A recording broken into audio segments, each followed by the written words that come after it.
ఈరోజున మన Andhra Pradesh deputy CM అయినటువంటి పవన్ కళ్యాణ్ గారు కమ్యూనిస్టులు ఏమన్నారు, ఆ భావోద్యాలం ఎక్కడుందన్నటువంటి మాటలు మాట్లాడడం జరిగింది. అసలు పవన్ కళ్యాణ్ అటువంటి మాటలు మాట్లాడడం చాలా హాస్యాస్పదంగా ఉంది.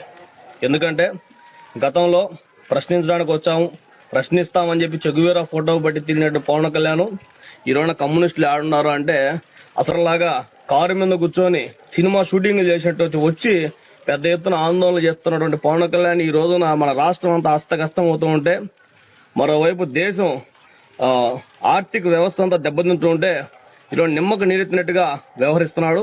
ఇతను మళ్ళా కమ్యూనిస్టులు ఏడున్నారు, ఈయన భావోద్యాలం ఏడుందని చెప్పి పవన్ కళ్యాణ్ మాట్లాడుతున్నాడు.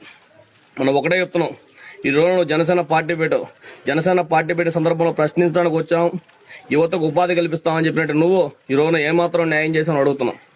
అంతేకాకుండా ప్రపంచ కార్మికులంతా సోషలిస్టు వైపు, కమ్యూనిస్టుల వైపు వెళ్తూ ఉంటే ఈ రోజున బీజేపీకి, టీడీపీకి ఊడిగం చేసేదానికి ఈ రోజు పార్టీ పెట్టుకున్నామని చెప్పి ఈ రోజున ప్రత్యక్షంగా నిన్ను ప్రశ్నిస్తున్నాం.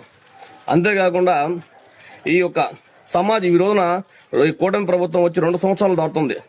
ఈ ఆంధ్రప్రదేశ్లో సూపర్ 6 మీద మాట్లాడే పరిస్థితిలో పవన్ కళ్యాణ్ లేడు. అలాగే ఫీజు రింబర్స్మెంట్ గురించి మాట్లాడే పరిస్థితిలో పవన్ కళ్యాణ్ లేడు.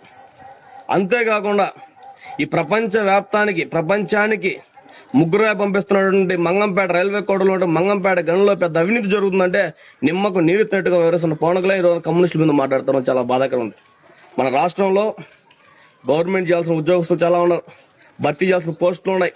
కానీ నెలాపోతు జీతం ఇవ్వాలంటే గవర్నమెంట్ ప్రభుత్వ ఉద్యోగస్తులు కూడా నెలాపోతు జీతం ఇవ్వలేకపోతున్నారు. అలా కాంట్రాక్ట్ అవుట్ సోర్సింగ్ ని గవర్నమెంట్ చేయాల్సిన అవసరం ఉంది. ఏ సమస్యల మీద లేకుండా బీజేపీ వాళ్ళు కానీ ఎవరన్నా కానీ ఒక స్క్రిప్ట్ రాసిస్తే అది రైట్ ఆర్ రాంగ్ గా కూడా లేని పరిస్థితుల్లో ఈరోజు నా పవన్ కళ్యాణ్ మాట్లాడుతున్నారు. అతని తీరు మార్చుకోవాలని చెప్పి